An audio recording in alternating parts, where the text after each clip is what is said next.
Most people believe that diabetes can only be caught by a blood test. You go to your doctor, the lab work comes back, and that's when you find out. I understand why people think that. For years, that's what most patients told me, too.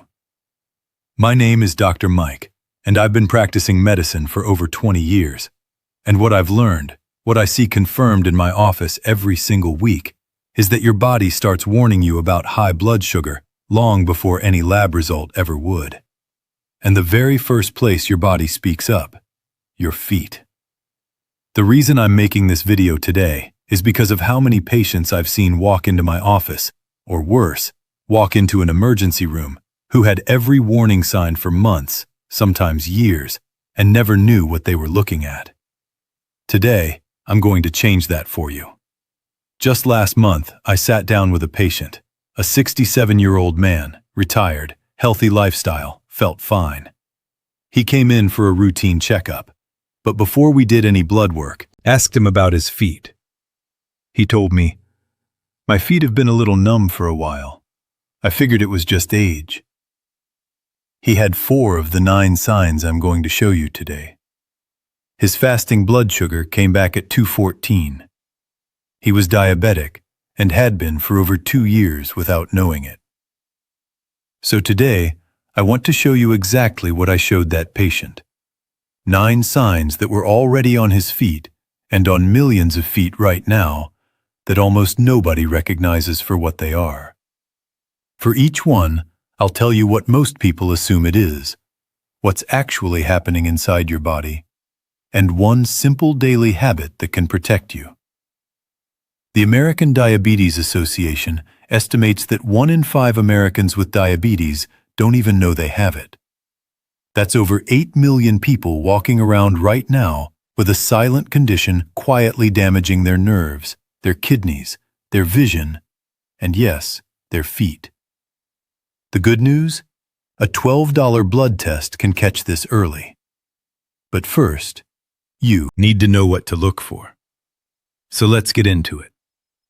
Sign number 1 is something almost every patient has already experienced, and every single one of them has explained it away. Tingling, numbness, that pins and needles feeling in the feet.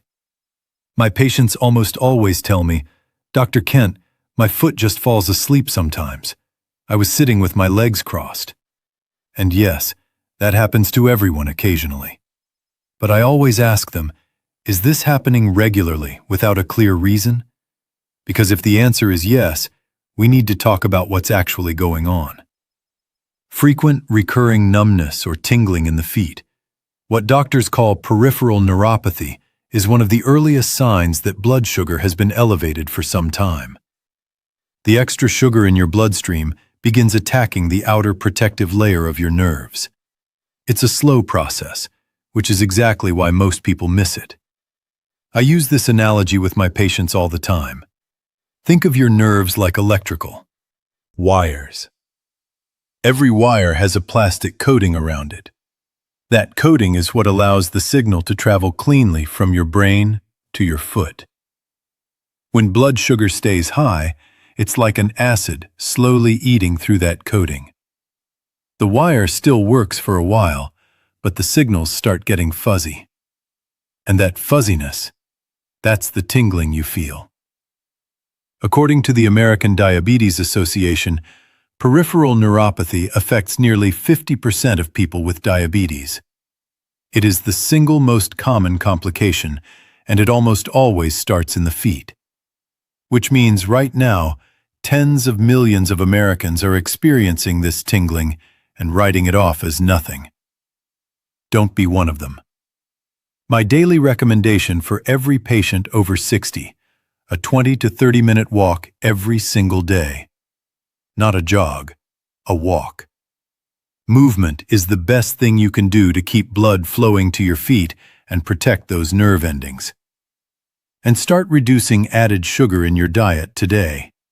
Not next month, today. Sign number 2.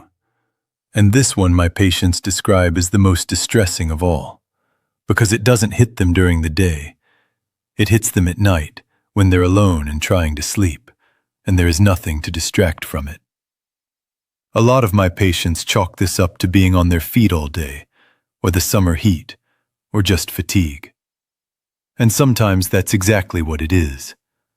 But when a patient tells me their feet feel like they're on fire, especially at night when they're lying down, I take that very seriously. Burning in the soles of the feet, particularly at night, is a classic early sign of diabetic neuropathy. What's happening is this. The nerves in your feet have been damaged by excess sugar, and now they're sending incorrect signals to your brain. Your brain receives a heat message, even though nothing hot is touching your foot. The nerves are misfiring. Think of it like a fire alarm with a faulty sensor. The building isn't on fire, but the alarm is going off anyway because the sensor is damaged. Your nervous system is doing the same thing. The burning isn't coming from outside your body. It's coming from inside damaged nerve tissue that is crying out for help. Research published in the journal Diabetes Care found that burning foot pain is one of the first reported symptoms in patients later diagnosed with type 2 diabetes, often presenting 1 to 3 years before formal diagnosis. 2 habits I recommend for this one. First, drink at least 8 glasses of water a day. Proper hydration helps your kidneys flush excess glucose and supports nerve tissue. Second, add more fiber to every meal. Vegetables, legumes, oats. Fiber slows the absorption of sugar into your bloodstream, which is exactly what those damaged nerves need. Sign number 3, and I need you to pay very close attention here, because this is the one that stops being uncomfortable and starts becoming genuinely dangerous. This is the one that sends the most patients to the emergency room. They come in and say, "Dr. Kent, I had a little blister from my shoe 3 weeks ago. It still hasn't healed." They waited. They assumed it would close on its own. Most small wounds do heal on their own. But not when blood sugar is elevated. When blood sugar is consistently high, your body loses its ability to heal efficiently. The blood vessels throughout your body, including the tiny ones in your feet, begin to narrow and stiffen.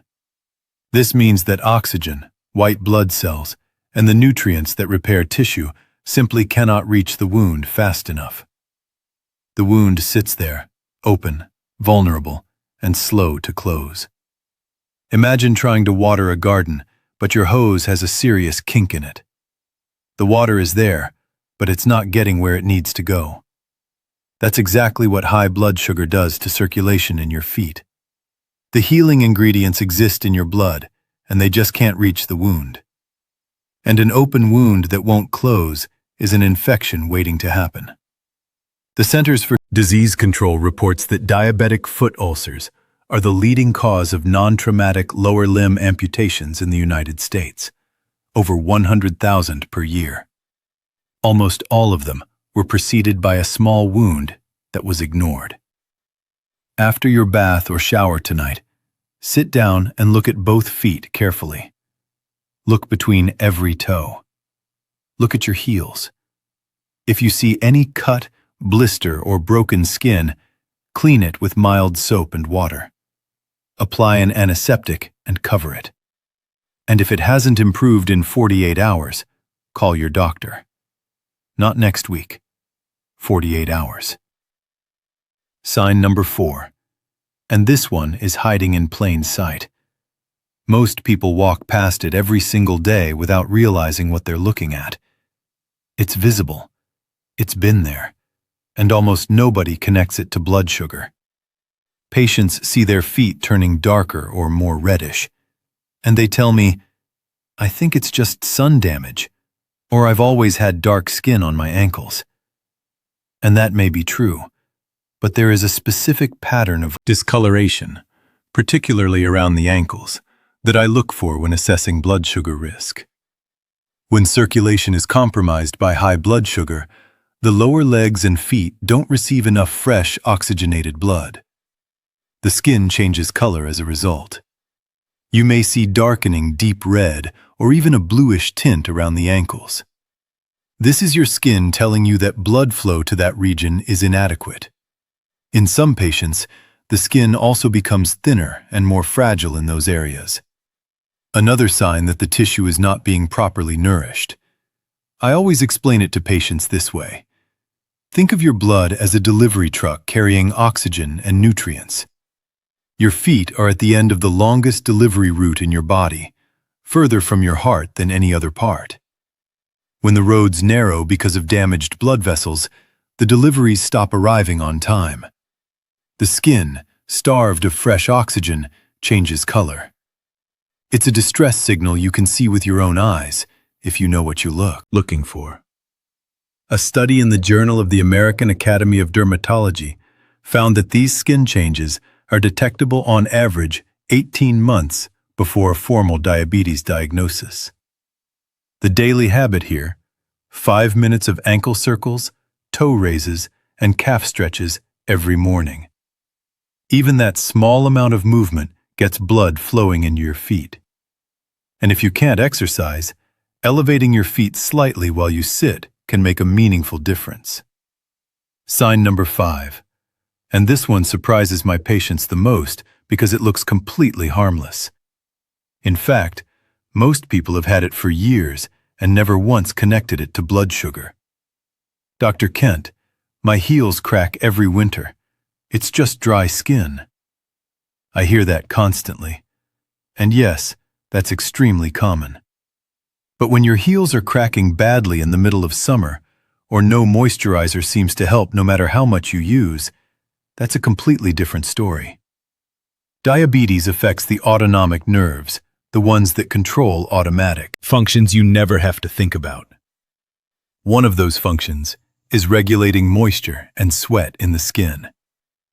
When these nerves are damaged, the sweat glands in your feet stop working properly.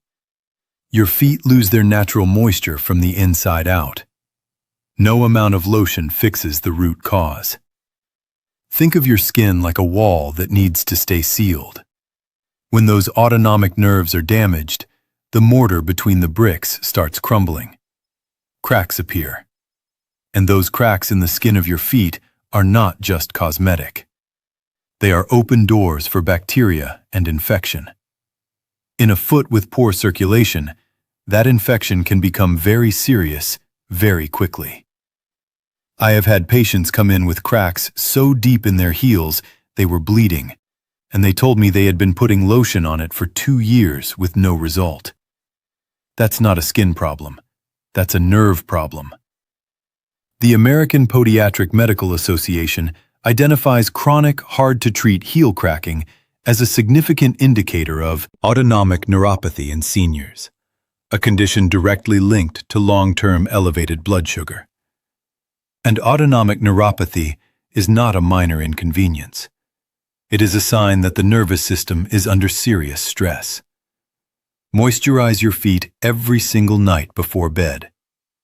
A good lotion or pure coconut oil works well. Apply to the sole and heel thoroughly, but never apply moisturizer between your toes. That trapped moisture breeds fungal infection. And drink 8 glasses of water daily. Your skin needs hydration from the inside as much as the outside. I want to pause here for just a moment. We've been through 5 signs so far, and I want to ask you something directly. Have you noticed any of these signs in yourself, or in someone you love, a spouse, a parent, a sibling? If the answer is yes, even one sign, go to the comments section right now and type the word yes. Just yes. Capital letters. That's all I need. I read every single comment on this channel. Everyone. If you have a question, ask it. If you're concerned, tell me. That's why I created this channel. Not to talk at you, but to talk with you. And if you're finding this useful, hit the like button right now. It takes 1 second, and it tells YouTube to show this to more seniors who need it. All right, let's keep going. Sign number 6. And this one is more serious than most people realize, because it's not just about your feet. It's about what's happening to your kidneys at the same time. Almost everyone I've seen with this tells me, I sit at my desk all day, or I stand on my feet at work. Occasional swelling from activity is normal. I want to be clear about that. But if your feet and ankles are consistently swollen and you're leaving deep sock marks every evening, that changes the picture. High blood sugar affects the kidneys. Then the kidneys control your body's fluid balance. When kidney function is impaired by years of elevated glucose, fluid accumulates in the lowest part of your body, your feet and ankles.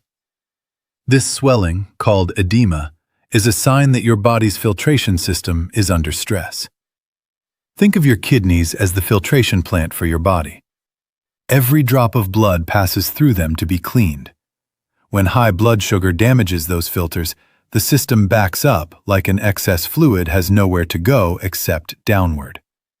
Gravity does the rest. The fluid pools in your ankles. You press your finger into the swollen area and the indentation stays there for a few seconds. That's called pitting edema, and it is not something to ignore. The National Kidney Foundation reports that diabetic kidney disease affects approximately 1 in 3 adults with diabetes, and lower extremity edema is frequently the first visible sign that kidney function is being compromised. When you rest, elevate your feet above the level of your heart, even a few inches on a pillow. This helps pull that accumulated fluid back toward the center of your body and reduce sodium in your body. Diet. Salt causes your body to retain water, which makes edema significantly worse. Read labels. Many canned and processed foods are loaded with sodium. And if the swelling is new, persistent, or getting worse, please bring it to your doctor's attention at your next visit. Don't wait for it to become a bigger problem. Sign number 7 is the one I see most often misdiagnosed. Men especially, and by the time they find out what it actually is, they've been living with it and masking it for years. The majority of my senior patients are male, and what I hear, almost without exception, is this. I've been taking ibuprofen for the foot pain for months. I figured it was arthritis, maybe an old sports injury. I've heard this story dozens of times, and sometimes that's exactly right. But sometimes the pain has a completely different origin, one that ibuprofen will never touch. When nerves are damaged by chronic high blood sugar, they don't always go quiet. Sometimes they become hyperactive. Instead of going numb, they start firing random, intense signals your brain interprets as severe pain.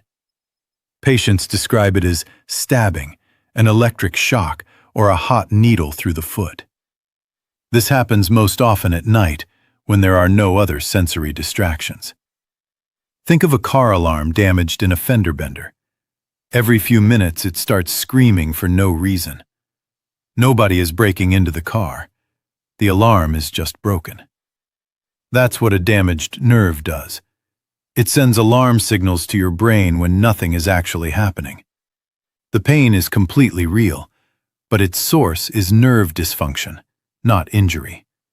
And taking ibuprofen doesn't fix a damaged nerve. What it does is mask a signal your body is desperately trying to send you. And masking signals is the last thing you want to do when your nerves are asking for help.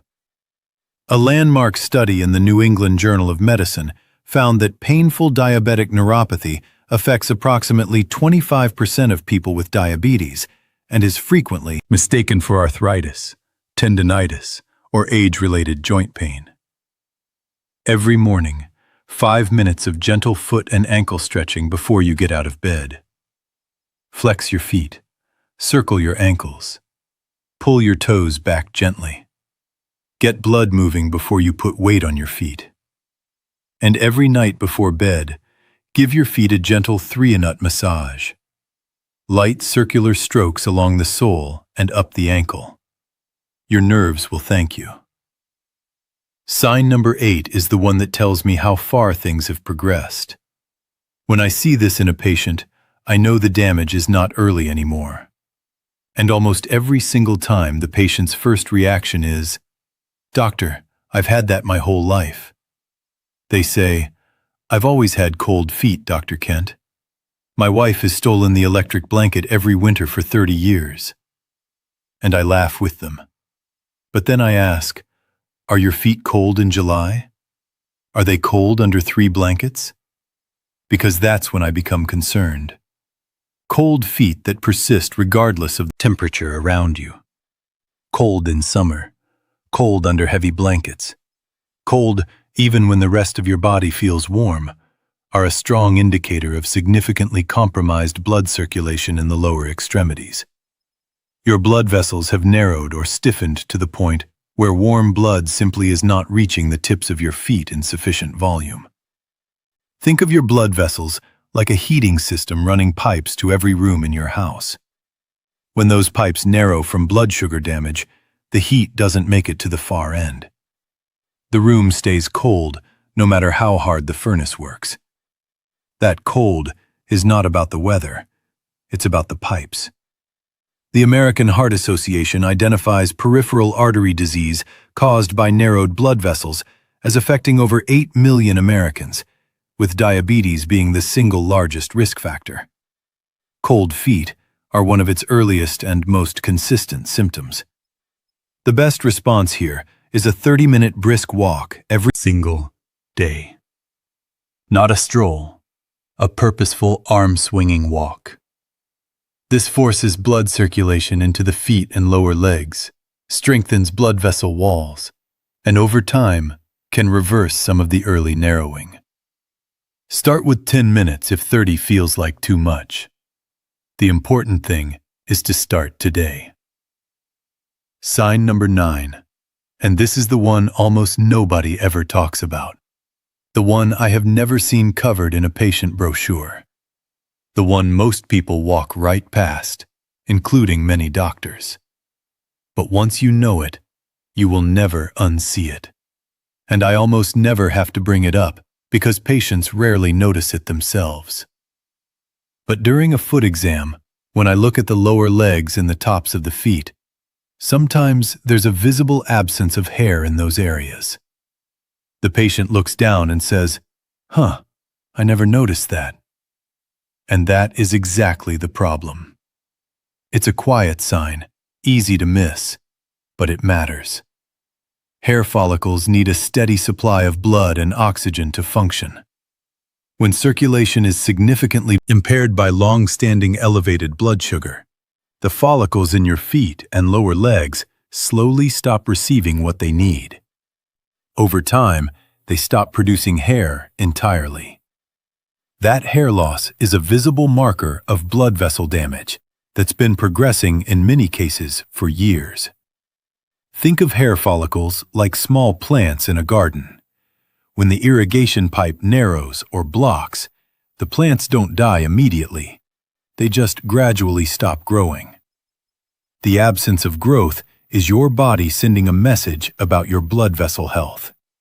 A message you can see every time you look at your legs. Research published in Diabetes, Obesity, and Metabolism found that hair loss on the lower extremities correlates significantly with peripheral vascular disease in diabetic patients, a reliable and frequently overlooked sign that physicians are specifically trained to check for. Right after this video, look at your lower legs and the tops of your feet. If the hair is significantly thinner than the rest of your leg, or absent entirely, schedule a blood glucose test this week. Not this month, this week. Approximately $12 at any certified lab covered by Medicare for most of you. $12 can change the entire trajectory of your health. We've covered a lot today. 9 signs, 9 chances to catch something before it catches you. And I want to be honest with you about something. One of the hardest parts of my job is sitting across from a patient who has had every single one of these signs for 2 years and is only just now finding out why. Not because they didn't care. They cared deeply. They just didn't have the information. You now have that information. And I want you to do one thing with it. Just one thing. Tonight, before you go to bed, Sit down and look at your feet. Take 30 seconds. Look at the skin. Look between the toes. Feel for numbness. Check for any wound that shouldn't be there. 30 seconds. That's all I'm asking. And if you see or feel anything on this list, please call your doctor tomorrow. Not next week, tomorrow. Because the earlier you catch this, the more completely it can be managed. In most cases, through a change in diet, a daily walk, and a conversation with your doctor. You worked hard for the life you have, for your independence, your health, your ability to do what you love. Don't let something as manageable as blood sugar take any of that from you, just because nobody told you what to look for. Now you know. If you found this useful, share this video on Facebook right now. Tag someone you care about, and a family member, a friend, a neighbor. You might be giving them something they didn't know they needed. And if you want more conversations like this one, I post a new video every week on this channel. Topics that matter for your health after 60. Things I talk about with my patients that most people never hear outside a doctor's office. Subscribe and bring someone you love along with you. I'm Dr. Michael Kent. Stay aware, stay proactive, and take care of those feet. I'll see you next week.